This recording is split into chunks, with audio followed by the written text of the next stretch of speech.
Welcome to the Wisdom of Jacob's Ladder. I'm your host, Jacob Cooper, best-selling author of Life After Breath and the Wisdom of Jacob's Ladder. For those of you who are new to our platform, please consider hitting that subscribe button to help our channel grow and help us reach more viewers. Today's guest on the Wisdom of Jacob's Ladder is a powerful guest, and I'm honored to have none other than Deborah Santana. Deborah is the author of the newly released book, Loving the Fire. She's also a renowned philanthropist, filmmaker, and advocate for equity and empowerment. Deborah's a powerhouse of wisdom, and her book is really filled with a lot of personal experiences. And she's been able to deliver a lot of inspiration and insight that I know many will gain from reading her book. So, without further ado, we bring on Deborah Santana on the Wisdom of Jacob's Ladder. Deborah Santana, thank you so much for being, my guest here on the Wisdom of Jacob's Ladder. Thank you for having me, Jacob. Oh, quite an honor. You've been really making the rounds with your new book, Love in the Fire, which I, have absolutely loved. And, your story is inspiring. But tell us a little bit about yourself and what kind of got you into publishing Loving the Fire. What was calling you to get this book out? Because you have an amazing, inspiring story that I've certainly am informed by. But for viewers interested, tell us a little bit more about Loving the Fire and what went into that publication. Of course. Well, I published my first memoir 20 years ago. It was called Oh, Space Between the Stars: My Journey to an Open Heart.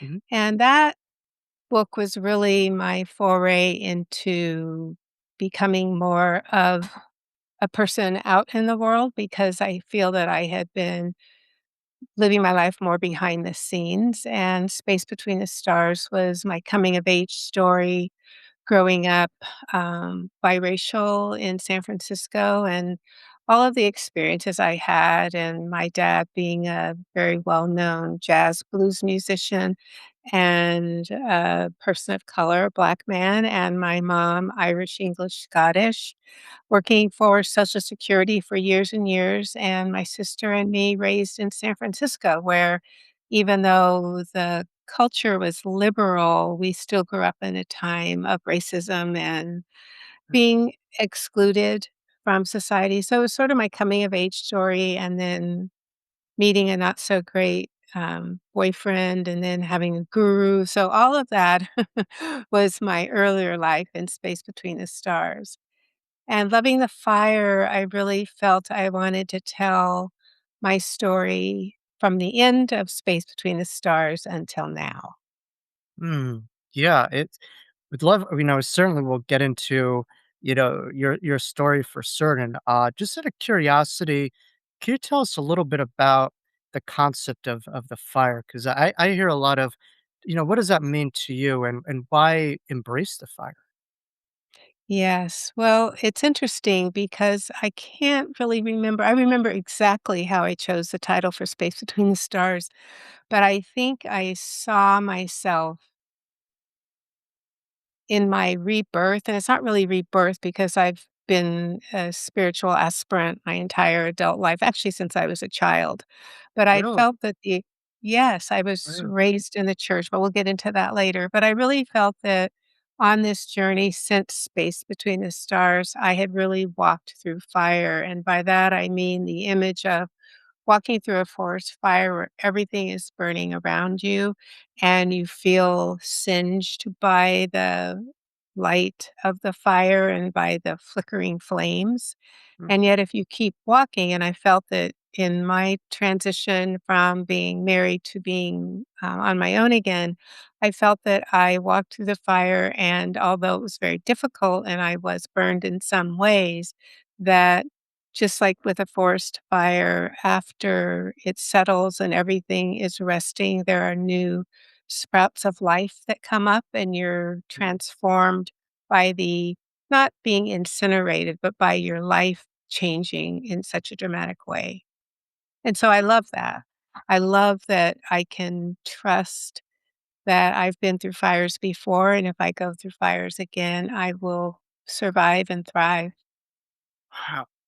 Yeah, it's kind of like the phoenix out of the ashes proverbial, right? If you will. I don't know Yeah. if you're familiar with that, but, Of course I am, but it's a little bit more for me, um, so we've had a lot of fires here on the West Coast, and we had huge fires in LA when I first moved here about 7 years ago, and then we were having huge fires in Northern California, so I've been in the falling ashes of fires, but loving the fire to me, it's not necessarily about the phoenix as much as it is I don't know if you saw the images of the banyan tree in Lahaina, Maui?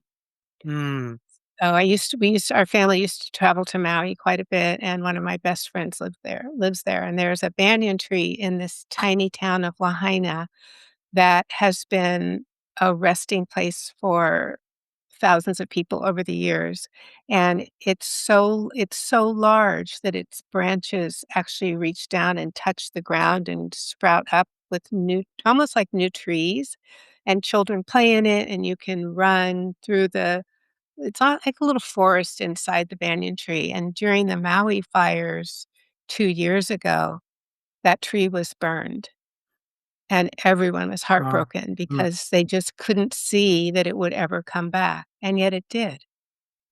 So I think rather than the phoenix rising from the ashes, it's a little bit different. It's more like the tree that was singed so badly, people didn't have hope that it was gonna come back, and it did. mm, yeah, yeah, so like a rebirth kinda thing from what you saw as an ending. Yeah, I do like that analogy that was illustrated. Yeah, that was really horrible fires, but certainly your story is inspiring for certain. Now, you grew up in a very interesting background, as you illustrated. Could you tell us a little bit about what that was like for you? Just what you experienced and how you were able to just find a sense of identity or calamity? Because there was just so much going on, it seemed, even from a young age. Yeah. Sure. Well, my family was so beautiful in terms of love. And in the 60s, when I grew up and I was coming of age in the 60s was when the whole civil rights movement was happening, of course, and African American people were fighting for their rights. People of color were still being marginalized and trying some very similar to what's going on now, trying to not be given common human rights, just rights of dignity and inclusion and education. So growing up in that environment, it just made our home more of a haven because our parents were so loving and my dad, as a Black man, had incurred so much racism. He had been a musician traveling in the South before we were born, and he was forbidden to play in certain arenas or clubs or theaters. And if he was allowed to play in them, sometimes they would put a rope down the center of the venue so that whites would be on one side and blacks on another side. I mean, just absolutely ridiculous things that seem inhumane and silly now, but were a part of life. So when my mother married him, of course, she was white and so in love with this man who she was very much an innocent. And I don't think she ever thought about the implications of being with a Black man. She just didn't see that. And so she just raised us to not identify in a negative way or not to identify with how people on the outside would label us or judge us. My parents raised us to be very strong and be centered and be full of knowledge that we are beautiful human beings that God created. So in that home environment, we took tap dance lessons and music lessons, and I was a Girl Scout. And when I got to high school, as a cheerleader, played the violin and the viola and the piano. So we just had a beautiful upbringing, and I know a lot of people aren't as graced to have that, but we did, and we had very simple means. My mom was a government worker and my dad a musician, so even though it felt like we had everything that we could possibly need, we were not well off. Mm, yeah. Just a home that really seemed to have a lot of wonderful values, Yes. leaned into religion, spirituality, social justice, and music was such a big part, of your life. Yeah, and your father was a musician too. I read as well, right? Correct. Played the guitar and sang. He has a beautiful voice. He was a tenor, and he performed with many musicians. B.B. King just loved my dad, as did Miles Davis. So, but we didn't grow up around that because my dad didn't let us go around that music world. He didn't think it was the place for my Mhm. sister and me. And but we were able to enjoy him singing and playing his guitar every day in the home. Yeah, beautiful, beautiful. Yeah. I think within just your story and your work, a big part of your energy these days is really advocacy and social justice. That was really ingrained, right now, as a child. But for this moment, what are some of the work that you do, just regarding some of your advocacy work? And I know you do a lot with women's rights and things of that sort. But tell us a little bit about what's driving you, these days to lean into that energy. Well, I have a nonprofit called Do a Little. It was taken from something that Archbishop Desmond Tutu said: "Do your little bit of good wherever you are." It's those little bits put together that overwhelm our world. So I fund my Mm. nonprofit, and I work with other organizations that serve women and girls in the areas of health, education, and happiness. And I'm involved with a couple of domestic violence centers that serve survivors of domestic violence, and I work with schools. I support a school in Kenya called the Daraja Academy, and I have for about 12 years, 14 years. Mm. And I work with other organizations around the country, mostly to be a support to those who are not able to rise up necessarily by themselves. The nonprofit world is so difficult, and people have to continue to write these grants and beg for money and have events. And I just want to give people funds. I don't want to do any of that. And so I'm not a fan of the fundraising and the galas and all the things that people have to kind of do a song and a dance to get someone to support them. So I try to just go in quietly and support organizations that I believe in. Mm. I guess you're about it being tried and true and just going directly to supporting these causes without all the other, extracurricular stuff within it. Within yourself, would you say that your childhood and everything that you experienced is a big driving force, to engage in a lot of these humanitarian works? And would you say that there's a big correlation with what you experienced growing up and the work that you're doing these days? Absolutely. We grew up in the church. My grandparents started a church in Oakland, California, called Christ Holy Sanctified Church, but they had Mm, been from Louisiana and left because of the racism and caste system there. So when they came to Oakland, and we lived in San Francisco, but we saw the model that they were setting up, and it was to serve the community. So they would go any place. They would go into bars and invite people to church, invite people to communion, invite people to come and receive anything they needed, such as food. And I grew up in an environment where my parents encouraged that also. So in the neighborhood, we took care of one another. And I think that my parents were activists, but not in the outward way that I am. They were activists in their politics and how they voted and mhm, how they stood up to inhumane conditions. But I just started, I think that when I was probably in my 20s, I went to volunteer at Family Service Agency in San Francisco. And I was just working in the preschool, and I just always wanted to serve. I mm, didn't want to just sit at home and eat bonbons. So I went to volunteer at this preschool, and I reached down to this little boy's nose was running, and I reached down with a tissue to wipe his nose, and he pulled away from me. He just flinched and fled. And I knew in that moment that he had been abused. And right, something just clicked for me that said, this is the work you want to do. You want to give a healing balm to anyone who has been abused or hurt Mm. and make someone else's life sweeter. So that's sort of when I made this turn. And first, my ex-husband and I had the Milagro Foundation, which was for children. And then when I went on my own, I started Doolittle. Wow. So this was just, I mean, you would say this is a soul calling or something that was very much spiritually calling you to do this work. It went beyond just anything on the surface. You really felt this like wave of spirit really moving you to get into this field. Absolutely. And I think everyone has a purpose. I don't think everyone always finds their purpose, but I'm all about meaning and purpose and connection and change. And so I think that's just my personality and my DNA. Yeah. So that's, yeah. Yeah.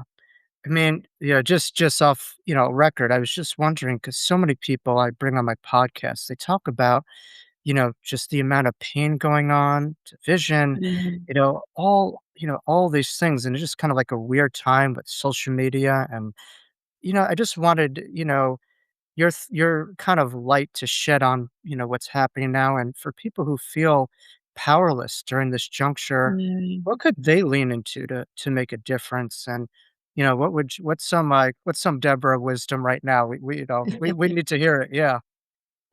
Well, I really believe in meditation. I believe in being in tune with oneself, one's authentic self.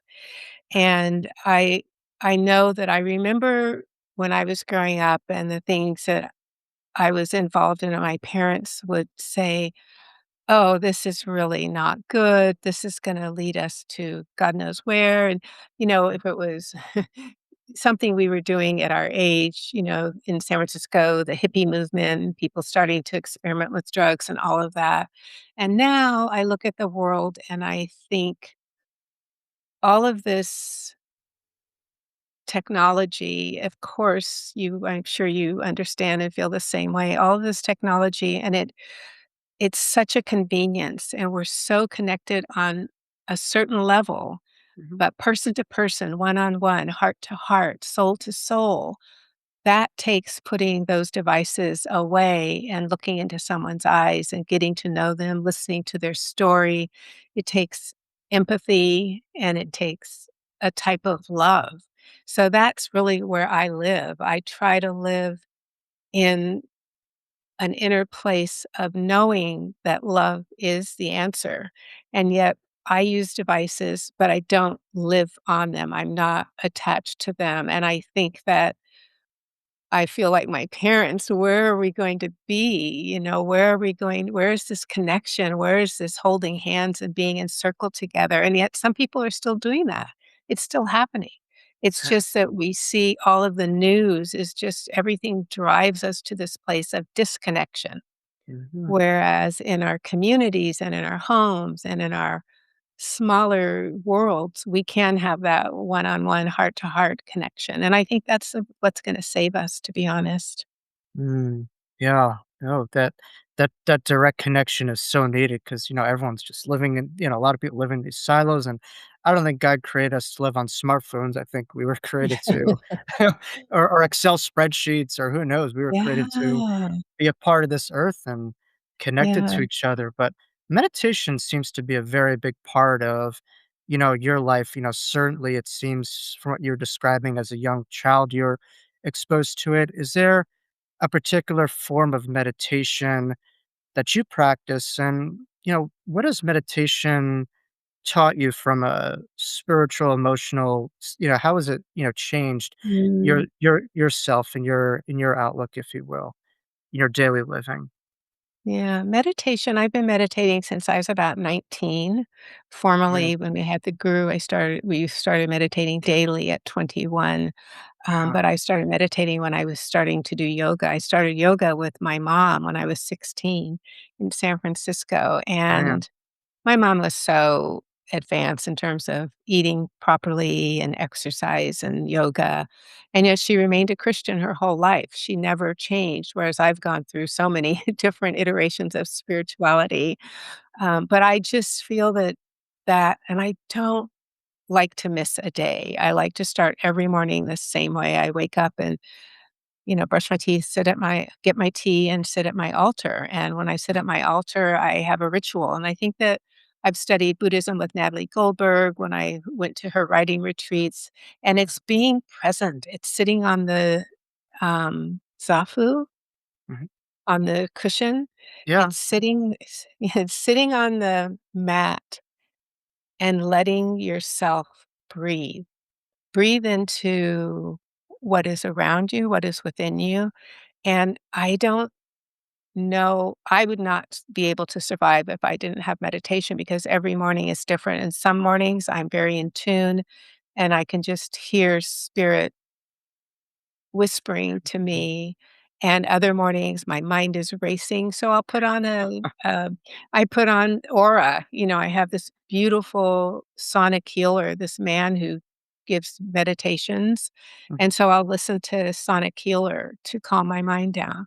I always pray for my family, I pray for each child, each grandchild, I pray for extended family, and then I feel complete. I feel like I've breathed in something that's gonna give me direction and power throughout my day, and I can't ask people to meditate if they aren't familiar with it or don't think they'll like it because it's a practice. You have to make a commitment, and once you make that commitment, there's a part of you that becomes habituated to being in the silence and in the peace. So, Yeah. I remember Yeah. being with Natalie, and we were, at a writing retreat, and she would we'd had chores because she's Buddhist, so we would have chores that we had to do before we went to our writing sessions, and I used to love to sweep the meditation room. I don't know why that was just so meditative for me. I wasn't s I mean, it was being swept every day. It's not like I was sweeping dirt or anything. It is the tradition of clearing and cleansing so that you Mm. can begin again. It's a beautiful, beautiful practice. Yeah. It just reminds you of life. How each moment is a new opportunity to create something a little bit different, to begin anew, and very similar to your fire principle. Just from, I guess, completion, there's a new beginning. And Yes. so Yeah. yeah. And I think you have to be I learned through meditation to sit with what is. So, even if it's painful, I'm gonna sit there and breathe Mhm. until I can feel that pain kind of dissipate and leave my Mm. body, and it may take a long time, it may take days, but I think the difference between what I try to do is I try to sit with what is, and I think that our culture, a lot of people try to cover and bury that which is causing the pain, and certainly it's a part of society, it's going out and having the drinks, it's people who still, take drugs, people who I mean, there are some people who just run, you run, you run, you run until we have different things we get addicted to, and some of them help us get through the day. Others of them free us. So we just have to find the thing that's right for us. Find your sweet spot, yeah, but I don't Yes. know if you've, like, followed the wisdom of buffaloes per se, but from what I've read, they're the one animal that doesn't run away from storms, but goes directly, to it directly, and it Mm. seems from like what you're saying, like, society is just running from stuff, but rather than running, what you're saying, go directly to it, like, embrace it at your own level. Is that correct? Yeah, or just sit with it. We don't I'm not gonna run into a fire, but if I am in a fire, I'm going to find the best way out. But I think that in life, I just see that people are hurting. When I was in my master's program, I studied matriarchal societies, which I hadn't done that before, and didn't do my master's until I was in my 50s.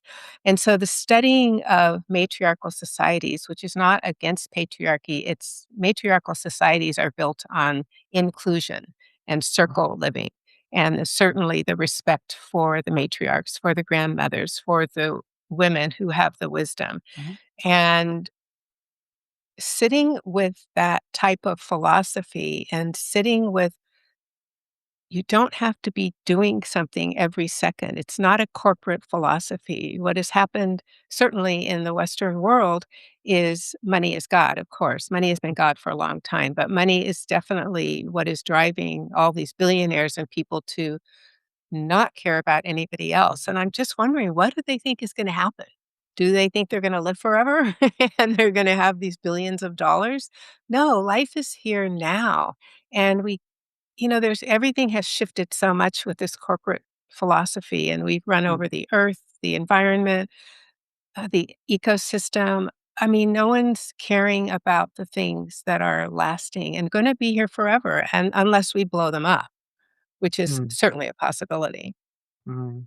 Yeah, I guess I've heard a lot of people who meditate or practice a lot of mindfulness describe the dichotomy of being and doing. And I heard people say we're not a human doing, we're a human being. And it's that Right.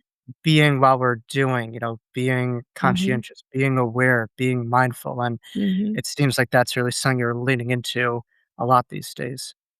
Absolutely. I always have. I mean, when I was running our family corporation, I was a lot more dynamic. I wasn't I was meditating, but I was trying to achieve, trying to set Mhm. goals, trying Right. to set these sort of corporate goals, and I always took time to treat people what I thought was respectfully and, supporting them in their lives. But Mhm. I definitely think that there's just so many levels to life now, so many layers to what people are choosing to do. And because I live in America, I'm seeing really some of the worst of that. Yeah. You seem like someone who has a lot of empathy and I'm curious, was that a temperament that you were born with? It could be very easy with, a lot of things that you saw to get jaded or to, lash out on people. But for you, like, how is this cultivated? And um, do your spiritual practices help out with that? Because I'm getting a very humanitarian vibe, empathetic individual. And I'm just kind of curious because I think we were describing a lot of people who lack that. And I'm just wondering how much of it is lack of mirror neurons in the brain, nature, nurture. But I'm just wondering from your story, like how did you, cultivate that in your life?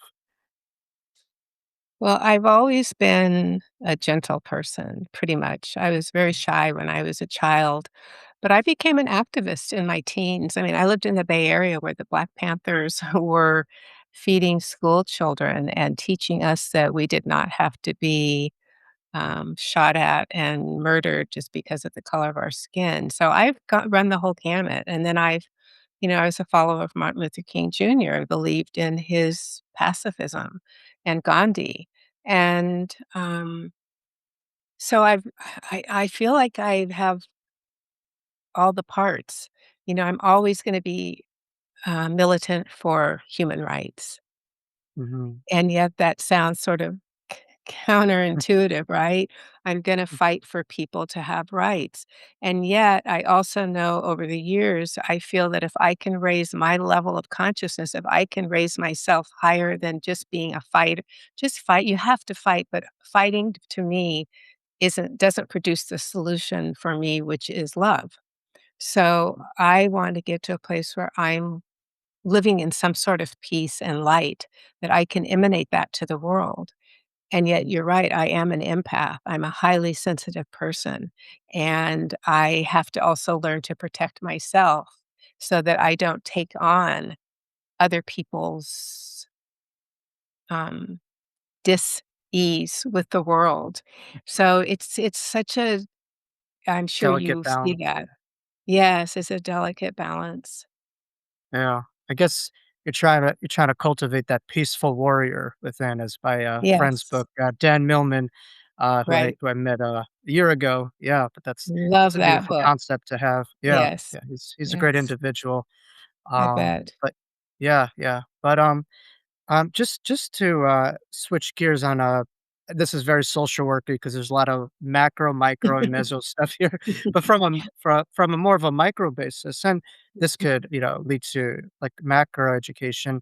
There's a lot of shifts that have been going on, but on a personal basis, there's a shift that happened in your personal life regarding, your decision to move in a different direction.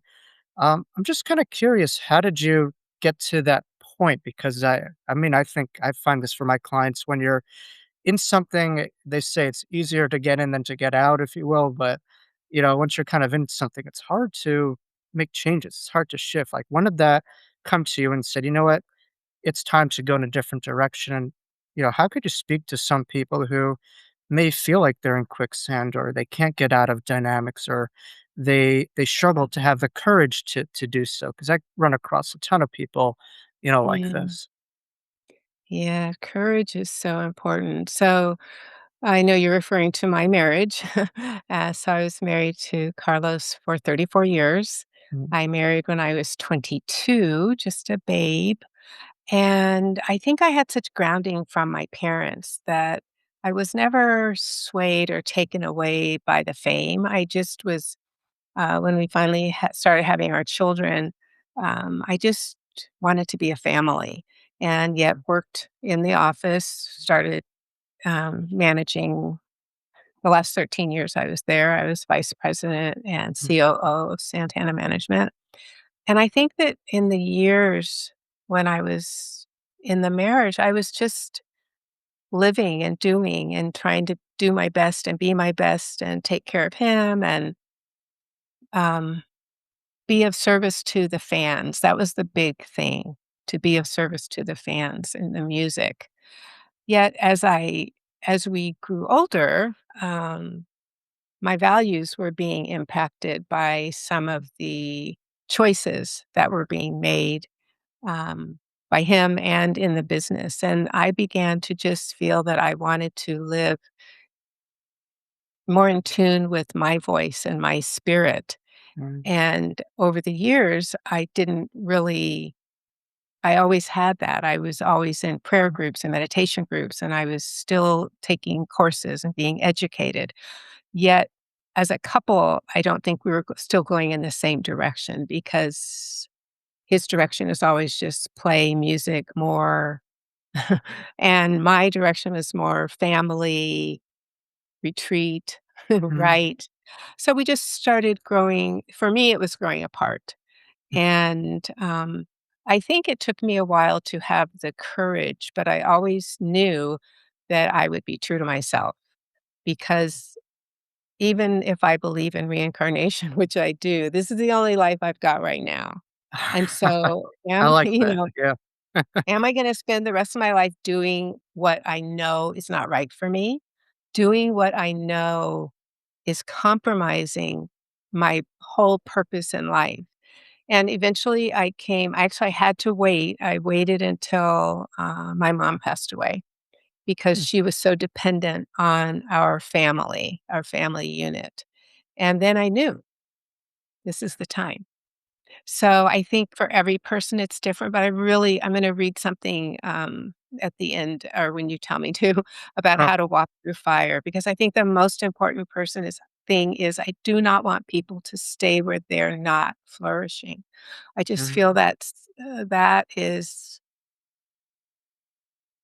not living your light. mhm.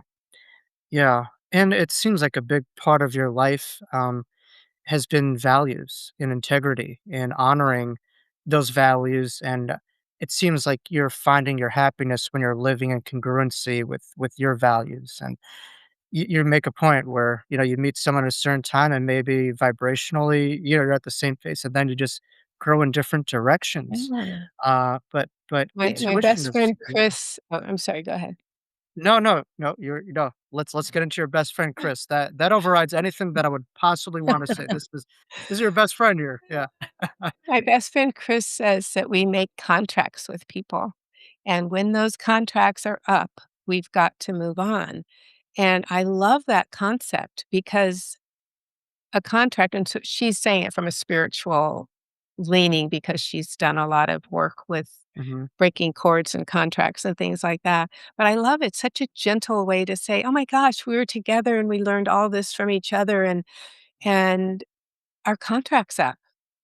It mhm. just seems so much kinder and less. You don't have to be acrimonious. I don't have to make you the bad person. Mhm. I just say, "Oh, the podcast is over, Jacob." Not yet, not yet. No, but, But, that. yeah, yeah, it takes away a lot of that emotional energy towards that decision. You're able to navigate a lot easier and Mhm, understanding, I guess, the curriculum at hand that you were both meant to come into your lives and you learned what you needed to do and then you move on to a different grade. It's like this mhm. eternal school that we're a part of. So I love that Yes. analogy that your friend, Chris provided. Very wise, individual. But wondering for people listening, when you tapped into your intuition, made that decision, what was that like now looking back on it? How did that shift your energy? Because I would imagine, it must have been difficult for quite some time to just perhaps suppress or repress all these things and finally leaning into that. How did that shift, yourself, your energy? What did that do looking back on it? Mm. Well, it was a seismic change. Yeah. I had to let go of so much. I had to let go of the company, the family, a lot of friends. I had to let go of the identity. Hmm. I had been married to this person for 34 years. I had to change the way I looked at my existence. And the beautiful thing is, and I'm very fortunate, so blessed, I moved into a new house and I had these afternoons of complete and total silence. And one of the first things I realized, because another very dear friend of mine invited me to go to Al Anon with her, because I think I was blaming at the time, blaming the change in values. I'm a human being. I was not all full of grace and love back then. Because you have to make a split with a degree of exercising your own right to do that, but then suffering through having to call things what they were, was really hard. But at any rate, I would sit with these books from Al-Anon every afternoon and discover who I was and why had I accepted the behaviors that were unacceptable to me. Mm, So that shifted everything for me. Instead of blaming someone for what they had done or how things had worked out, I started looking at, whoa, what let you accept that? And what are you going to do differently? And how are you going to move forward in a new way, in a new path? And I remember many times sitting in the Al Anon meetings and really crying because that was grieving. Sometimes you have mhm, to grieve a loss to move through it. mhm. Yeah.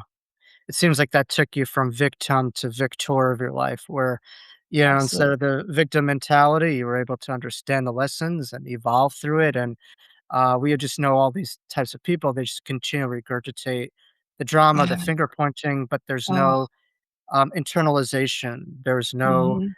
personal objectivity. There's no growth that happens, and it's just this regurgitated stuff that leads Mhm. to nowhere. And it seems like growth orientation is a big part of your life in many different forms. And this was eventually no different. We were able to take this, and eventually, once you're able to emote and connect to, as you mentioned, the grieving process, you're able to be very objective and learned a lot, of stuff from it. But that shadow work, that must have been kinda difficult. I saw Carl Jung said something like that, like, "You can't get to heaven without experiencing, like, the shadows of hell," or something like that, but you have to experience your shadow self to get to these high places, and would you say that Yes. was a big part of your evolution and spiritual awakening was facing, the shadow self?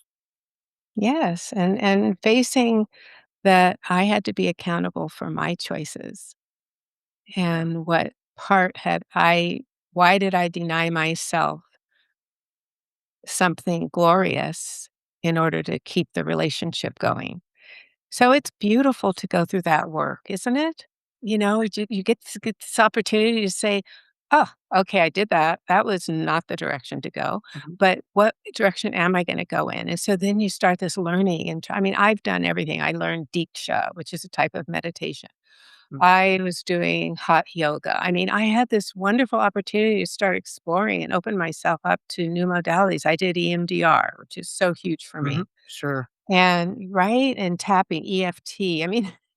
The healing Oh, process yeah, of life. yeah. I heard I was interviewing a podcast guest a little while ago, and we were talking about a lot of the problems in the world, and she just stopped. She said, "Jacob, there's a lot of problems, but we've never had more tools and solutions than we do now." And boy, was she right. We just have so many innovative, somatic, mind, Mhm. body, spirit, Yes, forms yes. we just we might have had, but they may not have been as mainstream as they are now, and now the masses are a lot more accessible due to a lot of different, Mhm. but those are some great modalities, and it seemed like that was very pivotal on your healing journey for sure. Yeah. I've tried it all. I've become a Reiki master. I mean, Man. I'm a learner, so but I don't it's not like I learn them to keep elevating myself. I'm Mm. not learning them so I can go teach or do anything like that. I just wanna keep growing and getting to a space where I can be with myself. Wow. Is there something that you can't do or don't do? Because that it seems like you do almost every like, really. I don't swim, and Don't swim, okay. my five-year-old grandson says, "You're gonna this is the summer you're gonna get in the pool." Oh, BB, man. my grandchildren call me BB, because I just never learned to swim when I was Mm. young, and I don't have that kind of flow, so that's something I wanna do, Jacob, this summer. Hey, they're good exposure therapists and, but, yeah. Yes. Gradual, you gotta, I was given an analogy with the pool. My analogy is we all are like kinda like a swimming pool, and sometimes, you if people can't handle the deep parts, don't let them in, right? Not everyone is responsible, has a bandwidth to handle it, so who knows? I'm sure you're gonna come up with a lot of analogies from, being in that water, and that's gonna be a part of your, soul's growth, but, That's step by right. step. Yeah, yeah, One grandkids toe could, at a time. yeah. Interesting, I know you mentioned you grew up, like, surrounded by a lot of fame and, that celebrity world. I mean, you know, just a regular guy, was never really, I wrote a couple books, but it's not a real world that I'm in. You know, why do people just kinda put these people on pedestals? What do they try to see in them? And what do people maybe not understand about that world? I once heard Jim Carrey say, "I wish everyone would become a celebrity because or rich and famous, they recognize it's not all that it seems to be." Is that kind of what you experience where, people on the other side of this are just wanting all that thing, and once they get there, you're like, "This isn't all that." It comes with, a lot of challenges, territory, stuff like that. But I'm just wondering from a society basis, like, what's this obsession with celebrities? What does it speak to with what's going on eternally as a collective civilization? Yeah. Yeah, I wish I had that part in my book where I talk about it because I actually talk about it in my book that people want that fame. They want to be around it. They think that something special is happening for someone else that is not happening for them. Mhm. And so they glorify people who are in the lights or who are in the news, and they don't really recognize that they're probably 10% of them lead an integrous life that leads them to joy and peace and Mhm. some sort of gratitude for what they have.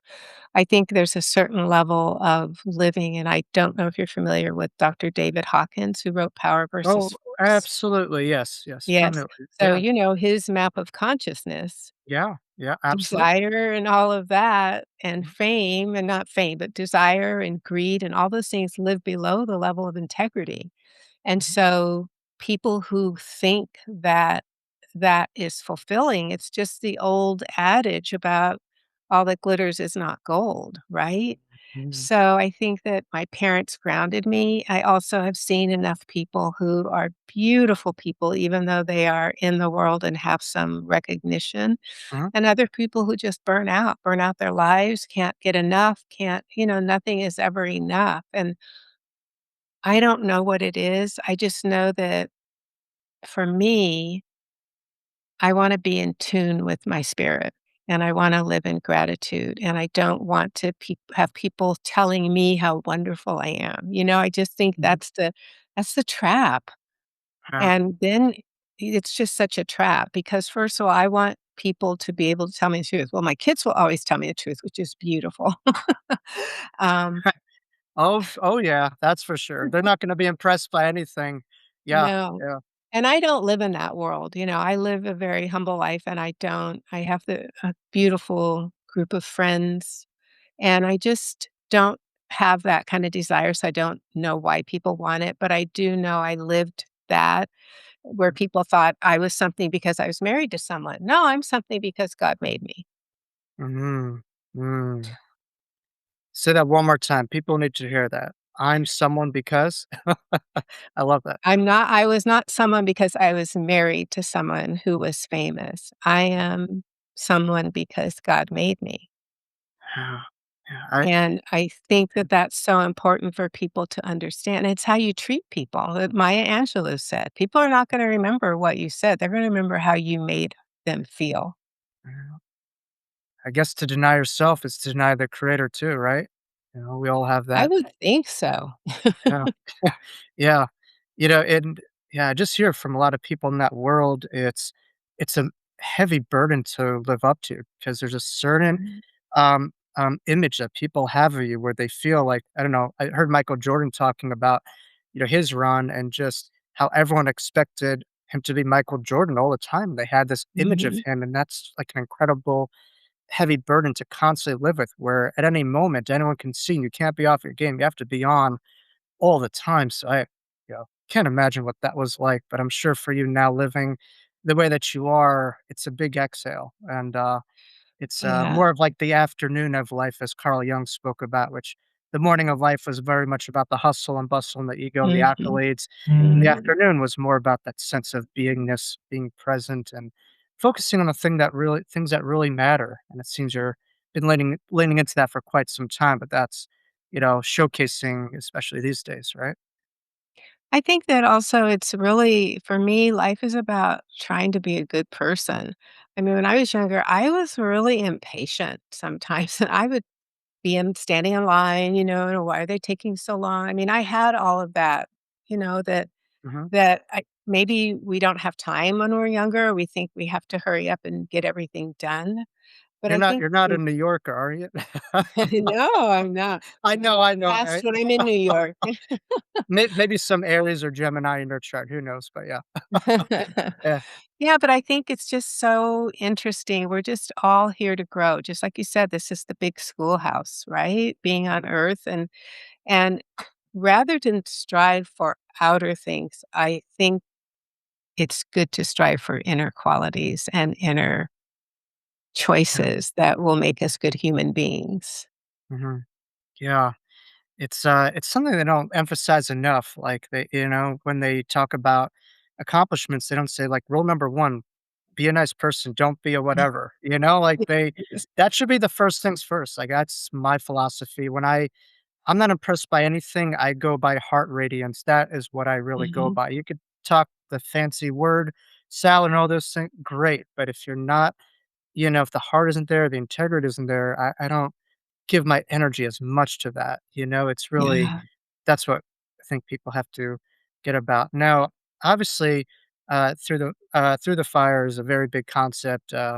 Big, one of my favorite songs by Shaka Khan. But I don't think that's what we were quoting here. But uh, can you lean in a little bit to that concept? That I know you had an excerpt from the book that could speak to Yes. people who right now, maybe I mean, I come from the Jewish world, and something so strong, I use the word chizuk, which means strength. So for people Mhm. who need a little bit of strength, who may be a little bit kind of stuck, let's get some Deborah isms here and just some uh, the wisdom of Deborah Santana invoked.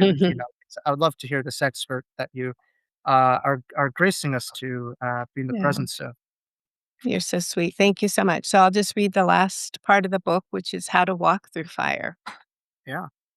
As I traversed my journey, here is how I made it through. I first acknowledged my life was out of balance with my soul's purpose. I sat in silence and prayed for guidance. I journaled for 20 minutes. What was out of alignment? I created a vision board with images of what I wanted to bring into my life. I acknowledged who was toxic to my growth and moved away from them. I acknowledged who added light to my life and brought them closer. Who will support me in the changes I want to make? Now I was ready to move forward with my new life. There is a reason, a very special reason you are here. Have you leaned in close to a mirror and stared into your eyes? Stood naked in your full length reflection and smiled? Spread your arms and thrown your head back to the sky. Do you love the strong curve of your back? It is good to know who you are without fear, without fences, without the rattle of human striving and misplaced desire. Life brings suffering. The root of survival is courage. Bend with the pain. See the light behind another person's cloud. Life beats from within. We are voiceless energy from the center of our solar plexus to the crown of our head. Wisdom from Spirit's ageless being thrums in us like an ocean. You shine, I shine. Look into your infinite love. Live now. Mm, wow. Mic drop right there. Oh my God. Talk about fire through the fire. That was, to use a new age term, that was absolute fire. Wow. That was, Mm. where did that come from? Did you just get this download from spirit? Was that an ancestor? Because those are all very penetrative, beautiful, high vibratory words. Like where did you get that download from? Yeah. I finished the memoir and it felt like I needed to give that offering of if you're here in this place where you feel like you're walking through fire or you feel like you're stuck or you're not living your purpose or you're accepting abuse from someone, Mhm, I just prayed and it just came. And I felt that was the perfect conclusion to the book because I tell so many stories in the book. I mean, I tell about when I got to be an unsung hero of compassion um, His Holiness the Dalai Lama and standing before him, and so I have all these stories, but I don't want people to think that my life is exceptional or different or mhm, harder or anything. I just want to say, "Look, this is how I walked through my fire." mhm. You wanted it to be very much relatable so that people could, I guess, see your story in themselves and to be Yeah. empowered on their path, right? And always a call to action. At the end of I learned this from Sharon Gelman, my dear friend who was executive director of Artists for New South Africa. Every ending needs to be a call to action.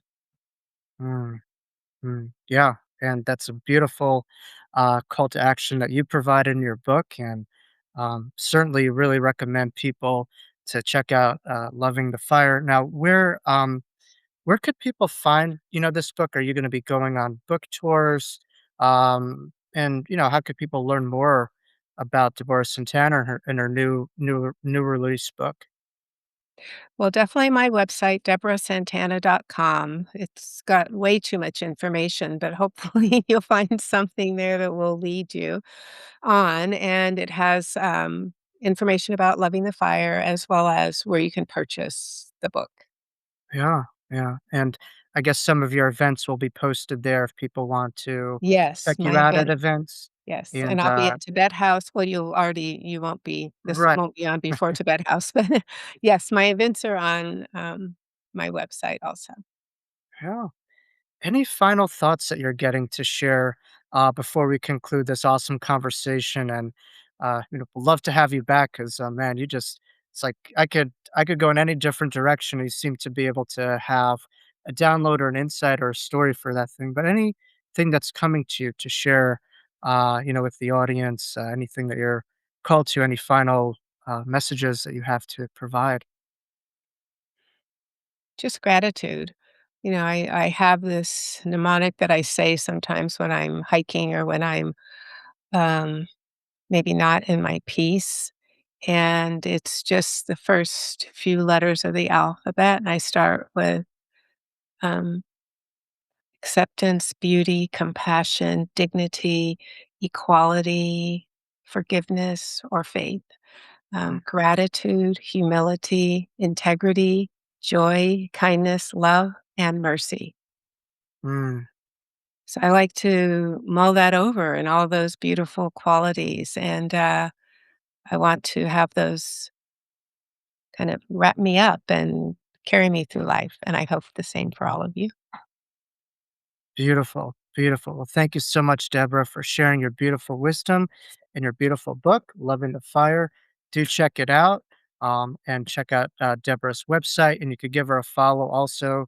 She's on Instagram, I believe, and all that will be included in my show descriptives. But thank you so much for your generous time, your beautiful words, your inspiring story, and it's just amazing to see the individual that you're continuing to become and all the people that you inspire, support, help, and just how grounded you are and how brave you are and courageous on your path. So thank you for gracing that us with your story and your inspiration. Thank you so much for this time, Jacob. I appreciate you. Well, thank you all for tuning into this wonderful conversation with Deborah. I learned so much from her powerful journey, and she has so much wisdom and insight and knowledge to provide to so many. So thank you all for tuning in. And I know so many of you will, I'm sure, loved our conversation with Deborah and took a lot out of it as well too. So we'll meet each other next time. Let's continue to ascend and climb this ladder together. And thank you for tuning into a wonderful conversation with Deborah Santana.